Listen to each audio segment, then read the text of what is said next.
Culture Chat Podcast. It's going to be a great discussion tonight. I got with me tonight super producer who's produced for The Game, Lecrae, Talib Kweli. He's been in the studio with Dr. Dre and DOC. His groundbreaking film, It's a Wonderful Plight, is on Amazon right now. I just watched it last night. It's extraordinary. He's been on WFAA. He's been on DD in the Morning. He's the author of These Beats Ain't Free. My man, living legend, Oak Cliff native, J. Rhodes. My brother, thank you. We got a lot to talk about, man. Already. The crowd goes wild. Thank you for having me, though, for real. Man, facts. So, I'm reading your book, right? All right. And one of the things that I love so much about your book, as I'm reading it, I can hear your voice. That's dope. And I really think you should do like an audio book to it. Like, man, you know what's funny is I did an audio book for some people. It was back. I think the book released back in 2015, and I just been so busy. I'm almost finishing up a second installment of that. Wow. But yeah, I did do an audio book. I'll send it to you, bro. Okay. It wasn't on, because we was new to the game then. We didn't put it on iTunes or, the audio books that we could have did, because I don't think we had that technology and that thing. I think the technology, we just didn't know. Right. But I did one on my own, and with some people that got the purchase, I sent it to them. So I'll send it to you, bro. Dope. I actually sat my ass down and recorded all that. So I'm going to send it to you. Thank you for purchasing the book, too. Man, it's one chapter in it, and you were talking about, okay, so you quit your 9 to 5, and now you're facing reality. You got your car note, you got this cable bill, and then you get to the catchphrase, "These beats ain't free." Mm-hmm. I got to turn my passion into a paycheck. Yes, sir. So how did you write this book? Was that kind of like the leeway that inspired you to write the book? It's kind of like a guideline for... Man, I think I remember about the time that I was writing the book. It was right, on the cuffs of my career when I started getting placements. My name started really ringing, and I was, kind of one of those dudes in the city. Right. But it just really, I was inspired to write the book because even as I was getting placements and things were happening good, I felt such a limitation in the game and where it was going for producers, how you almost had to, don't get it twisted, I was getting my money, but you just had to fight for your rights almost. Right. And it seemed like people just really didn't understand the magnitude of why you need to pay your producers and pay for your art. Right. So what led me to write it, it was just, I think it was at the same time that Quincy Jones dropped the book, and Timbaland as well. So I was like, man, even though I'm doing my thing, sometimes everybody has doubt. I was like, do I even deserve to write a book? But then I thought about it. I was like, nah, I really need to, because even though I was further along in the game at the time, a lot of people, it still was people that could relate more to me than they could to Timbaland. Like I was more, accessible, more kind of like a voice, a person that they could see themselves as. So I was like, I'm closer to the up and coming producers to tell them, hey, this is what you need to do. This is how you need to do it. This is how you need to survive. And this is how you need to brand yourself, etc. So it was almost just like it didn't even take too long to write it. I would go to Buzz Brews. This when my studio was in Deep Ellum. There was 24 hours. I drink some coffee, and it just really came off because it was like me just writing my life, especially in the music industry. And it was just so cool by writing it in a certain way, being so relatable that still to this day, I still, people are still buying the book, still rating it highly, and it's still even like over 5 years later, very instrumental for a lot of producers and people. So I'm proud of that, man. Facts, bro. Facts. And I think you can apply, just like you said in the book, not only to beats, to any fashion of, entertainment or professionalism or type of business, even video related. And it's another portion in the book that stood out to me. You were talking about, you were in the studio. And you have to read the book to find out who he was in the studio with. So go get the book. It's on Amazon. But you were talking about you were having a good time and you left the stems there. And then you were like, you get a call. It's like, hey, you got your first placement. You're like, what you talking about? Yeah. It's a lot of upcoming producers trying to come up that don't know the game, that's excited, that, may get that phone call and like put you in the studio with this type of artist. What can you tell up and comings to not have that scenario happen where you get your stuff stole like that? My thing is like, you got to know, when to give and when to take. In essence, like sometimes, you can be, it's a difference between being done bad and being flexible. Right. And a lot of times people will convince you that you're being flexible when actually you're getting, for lack of better words, can we cuss on here? When you're getting fucked. You know what I'm saying? It's a difference. So And it's hard to learn that, like, I'm all up for every, occasionally being flexible, if it's a fair barter or something. But what you have to do, the first thing as an up-and-coming artist is to know your worth and seriously be comfortable with saying no. Like, I'm comfortable with saying no now, even if it could be like a top-tier artist. If I look at what they're trying to give me, it's almost like, because I've seen so many producers come in this industry and think that getting fucked is gonna help you. It won't. Like, the same artists that will rap on your beat, if they don't shout you out, if you don't get paid, if they don't value you or do anything, it's almost like you lost in the sauce and you just gave them the sauce and you get nothing from it. But standing your ground and being like, nah, if I can't get this or this or this, I'm good and I'm willing to move on. And being able to say no will really, that will be the best thing that happened in your career. Because once you set a standard, like same thing in relationships, same thing with business relationships, people will adhere to that standard and you'll start attracting the people that you're supposed to attract instead of just anybody. So be able to say no, you know what I mean? A word. Amen. So let's talk about the film. All right. So I watched it. I really loved the writing, number one, on Thank you, it. my bro. I'm watching, I'm like, oh my God, he killed this. And I really love the dynamic on Scott, the lead character. Yeah. And how, because I have certain friends and certain associates that I kind of feel that way, that a lot of our white counterparts, they love the entertainment side of us. Yes, they do. But they don't want no part of the struggle. No part of the struggle. And I loved how you kind of, paced this out in the film. What inspired you to start this message? Was it something like personal or? Well, initially as my growth as an artist, kind of, I was ascending as an artist, like I saw my messaging in the songs I make just almost magically and automatically switch. Because I always was on, some real shit or whatever, but it just came to the point with me as a father, me getting, up in age, to the person I was. Initially, my subject matter, my music switched, because to talk about the movie, we had most of the music done first. I didn't even know I was going to make a musical about it until I tell you about what made me do that. But initially, it was the music that inspired it. You know what I'm saying? Wow. And so we was at the American Black Film Festival. And like I said, on this press run, I've been, I've been telling the, story over and over, but it's just so poignant and so true that again, we was at the American Black Film Festival, me and my business partner, and brother from another Corey. And so it was a blessing that they selected Make It Take It. They didn't select any of our movies, unfortunately. But they selected a film, a visual of Make It Take It, right? So that got us from Dallas to Miami, amongst Black Hollywood, amongst Samuel L. Jackson, Anthony Anderson. I'm talking about so many heavy hitters just around this whole, this whole about 4-day long festival. So it was inspiring already. So it got to the point to where it was the ABFF Awards. And we went up for the awards for our category. But at the same time, I was there and I was just so inspired. I was like, man, we gonna come back here and get an award. And so I thought about it. I said, what could I do? What did they gravitate towards? I was like, they love the music. They love the message in the music. And instantly I was like, I'm gonna make a musical using these songs. So I was there and I was like, yeah. And I was there by myself because Corey was coming late. I'm like, man, this is what we gonna do. I was like, I'm gonna write a song, I'm gonna weave it, I'm gonna do this. And I was like, oh, it's gonna be like the Ghost of Christmas Past, Present, and Future, but I'm gonna make it like woke Past, Present, and Future. And then instantly when I thought about Christmas Carol, that movie, with Ebenezer Scrooge and shit, then I was like, okay, it kind of reminded me also of It's a Wonderful Life. Right. And I was like, oh, life, It's a Wonderful Plight, the plight of the African American. And I was like, all that shit was like in a 10-minute span, and that's when I knew it was God. I was like, I was like, this is gonna bang. It was funny. We made it.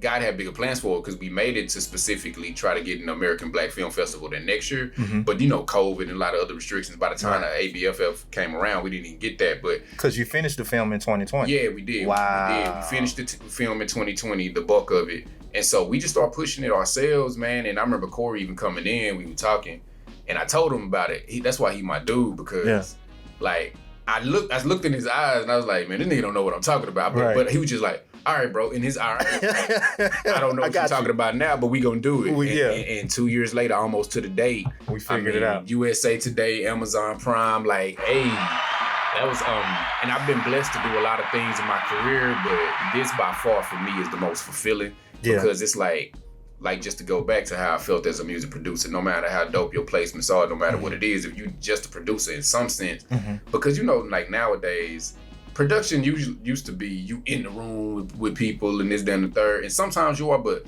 a bulk of my placements, you know, was just sending stuff out, and, you know, so it's kind of a disconnect, but I felt that, you know, kind of like that, what I was trapped in as a music producer, the creativity in movies, I was able to just fully, you know, flesh out my my artistic skills and just put all of them into the movie, and it just was very fulfilling because it was a chance, but it was just a chance I needed to take.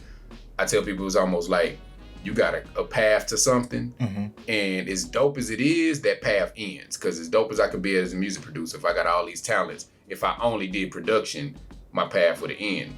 But what I had to do, I say, okay, I can go there, or I can turn my ass back around. I'm gonna have to go backwards a little bit, but it's this other road that's limitless. So I felt like for a little bit, even though I was getting placements and stuff with production, I felt I turned around a bit, slowed that up a little bit, just so I could merge into this other lane that's gonna carry me like for the rest of my career. So, man, it feel good. You're killing it, bro. You're killing it, man. Go watch it, go rent it, go buy it right now on Amazon.com. You won't be disappointed. I sure wasn't. And I mean, just speaking about filmmaking in general, because, you know, I'm a filmmaker myself and done a couple of films, and whenever somebody just reaches out to me and they're like, I want to shoot a short film, I automatically just think about the process, the pre-production, the post-production, the sound editing, and I'm like, it's not an easy task. Not at all. And, you know, kudos, congratulations for you guys getting it done. Thank you, my bro. And what I want to know, how was the sound editing process? Man, we had a real good dude like named Sawyer. It was a guy named Sawyer, real cool college student. I think he's still in college, but cool ally, as we call him, because you know, this movie, the funny thing is, like, you know, behind the scenes, it's cool to see who comes up and shows up for you, because he's a, you know, young white college student, but he was in it, he was into the music, he was into the message, and he was there. So initially he gave us a real good feed, and he's real passionate about sound design and capturing the audio. So everywhere we worked for the bulk of the film, he was there, just, you know, getting the room tones and making the sound A1, you know. So that was cool. He covered that, because before that it was me and Corey having to worry about that aspect of it, and it was just a blessing that we didn't have to worry about that at all, because he was there. So, you know, he gave us a real good feed for a lot of the things. But man, I did the video editing and the bulk of it, and the sound design and scoring. So just to be that close to it, for me, it just it's the only way I would have it for this particular film, because I just felt it was a way. It's a feel. The same thing when you're making a beat, that it's a feel to the sounds and the vibes. It's the same thing with editing a movie. Now, a movie is a lot more longer in pause. It's a lot more you know, strenuous, but it's the same kind of, you know what I'm saying, thing. So it was very, it took a very long time to get it how we wanted it. I think by when you look at the final It's a Wonderful Plight, it was 12 edits. You know what I'm saying? You had it from the initial one to the initial sound design to the point to where, you know, the public sees it. It was 12 different edits. So it was a lot, but it was real rewarding. Like I see to see your labor of love and how people really love the sonics of it, is because I was there every step of the way. Like, okay, well, this got to sound like this got to sound like that. Because from the music to the scoring, I wanted it to feel organic and definitely hip hop. Whereas, you know, you got a lot of other musicals, they may be more polished, which is cool, but I wanted ours to be, you know what I'm saying, rugged in every aspect, and I think we were able to accomplish that. So. Beautiful. Already. So how long do you think it took editing-wise? Man, bro, I couldn't even, I'm trying to give a fair estimate of the editing process, man, but let's just say hundreds of hours. Easily. Let's just say hundreds of hours to be totally like it could be somewhere up like more towards 2,000 maybe total. I don't know, but I know definitely the editing process in itself. The shooting process took 5.5 days. You know, maybe a little bit more when we kind of did spot shots. But the editing and fine tuning and making this the way we wanted to make it easily was you know, from sound design to scoring to just, you know, your standard editing, it was easily hundreds of hours, man. Salute. What's next on your plate for you, bro? Man, still, let me start with music. I'm working on some projects, and the dope thing about this film, since it's the display of all my talents, a lot more people, not only, of course, film is at the top of my list now. I think, directorially, it just gives me so much freedom that's kind of what I'm really leaning into. Right. But also, since I'm in there rapping and I have a lot of songs and people really gravitating towards that, the soundtrack sales have boosted, from that. So I may be, releasing more artistic work because, people seeing me, they're seeing that facet of what I do. Right. Production wise, the cool thing about me just staying in my lane is I'm still attracting, positive vibes and people. So, this may be a you heard it here first official show, but let's go. But got some stuff coming out with Killer Mike. Oh. Yeah. So. And it's crazy, I didn't have to chase that at all. It used to be, it just came, my boy DJ Menace, he's a good friend of Mike's, and he was just like, hey, Rhodes, just because I'm doing my thing, that law of attraction brought Menace, hit me up. He was like, man, and typically I'm the idea person, it is then the third, but he was like, hey, I got this idea, throw some, dope drums on it. Yeah. And so that was cool. So he threw me the alley-oop, and me and him co-produced the joint for Killer Mike. That is... It also it's going on one of your favorite video games. I ain't gonna even let you know that, but it's coming. It's coming on one of your. It's gonna also be on his album in one of your favorite video games. So that's what's up. Films. It's a Wonderful Plight too. I'm working on the music for it right now, because you work for the way we do these films. I feel it's very paramount to work on the music first and let that dictate where the script goes. Yeah. So we got some joints, man. It's even. We're gonna be more inclusive, bring a few more people in on it too. So It's a Wonderful Plight 2 is great. You know what I'm saying? Yeah. This one is. I really feel like It's a Wonderful Plight 2 is gonna take it up a level. So we're working on that. House of Beats season 2. I think that's the next thing that we're gonna do, and it's really more for the demand. People have been crying for it. People have been wanting it.